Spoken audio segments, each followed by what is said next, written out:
Have you ever met someone who seemed perfectly kind, calm, and generous, almost too perfect? They smiled at the right time, spoke with measured grace, never raised their voice, and never lost their temper, and yet something about them left you uneasy.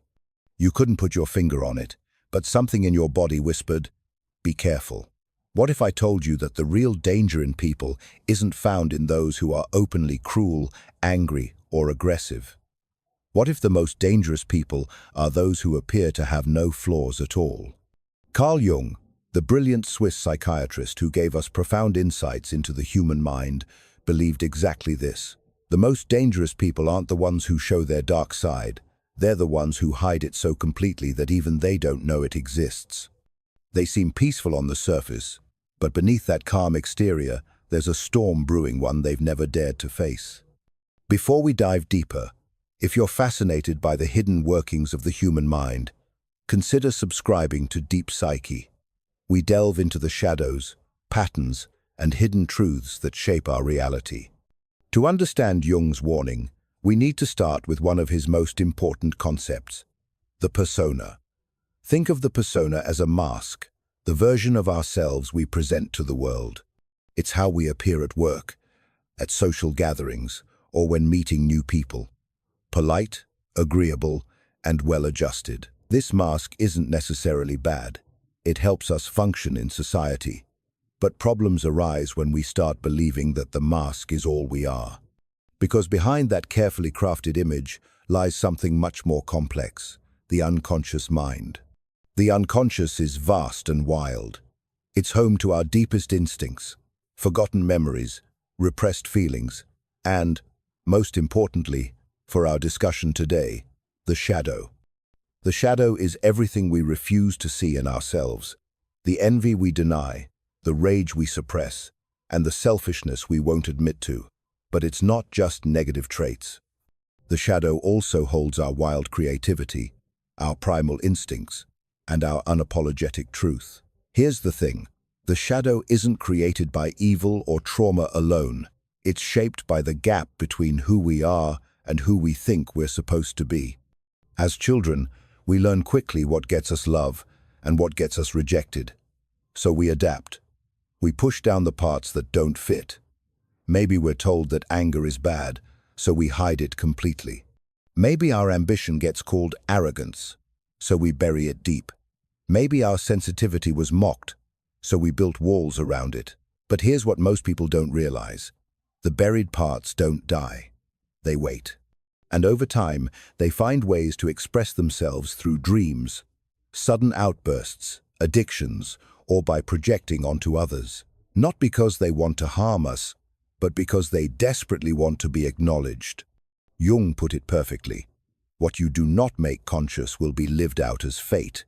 In other words, the less you know about your own shadow, the more it controls you from behind the scenes.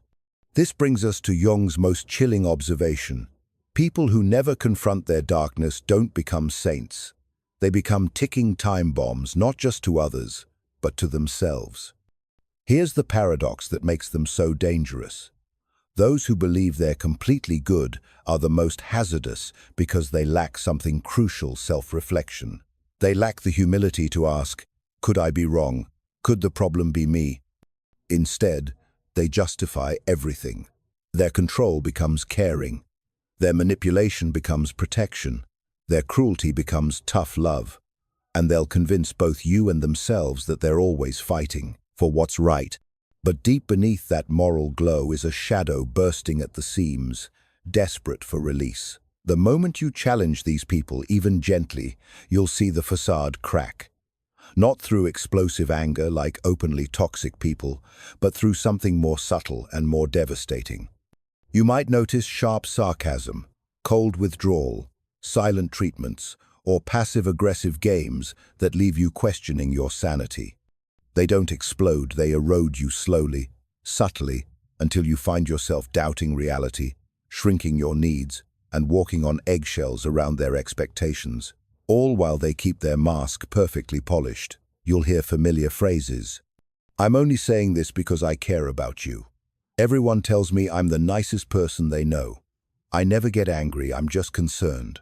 I'm not like those other people. But your gut knows something's off. That uncomfortable feeling? That's your nervous system detecting the split between who they pretend to be and what they've never integrated. And this is where Jung's insight cuts deepest. The danger isn't in having darkness. The danger is in denying it exists. Think about it. Someone who can say, yes, I can be selfish sometimes. I can react badly, and I'm working on understanding that better. That person is infinitely safer than someone who insists, I'm always kind, I never hurt anyone. I'm not like those people. The person who admits their shadow has a relationship with it. They can observe it, understand it, maybe even direct it constructively. But the person who denies their shadow, they're controlled by it without ever realizing it. Jung saw this refusal to acknowledge the shadow as more than just a psychological problem. It was spiritual blindness, a dangerous innocence that eventually turns toxic. Not because it wants to, but because it has nowhere else to go. All that energy spent suppressing the shadow has to leak out somewhere. It seeps through the cracks as bitterness, chronic dissatisfaction, the need to control others, or self-righteous judgment. So, how do you protect yourself from these unconsciously dangerous people?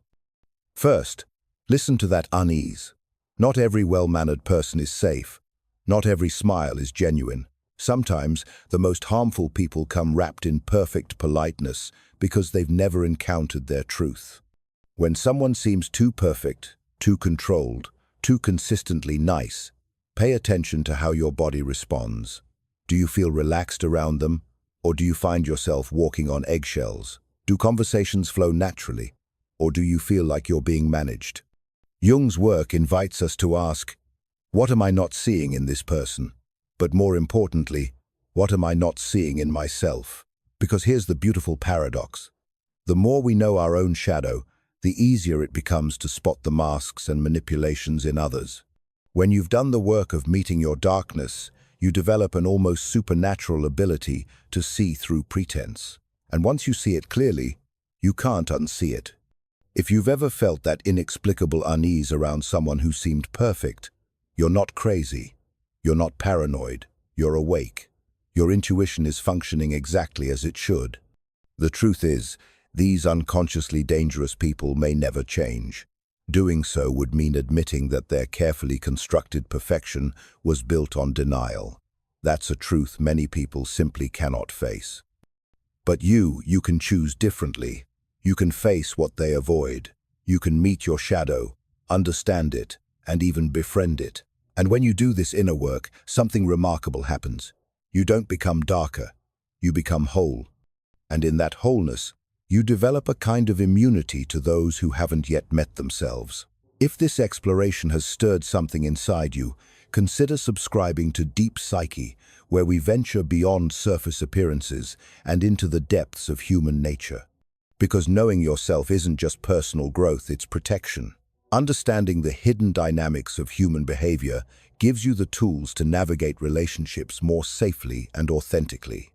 It helps you distinguish between genuine kindness and manipulative niceness, between real humility and false modesty.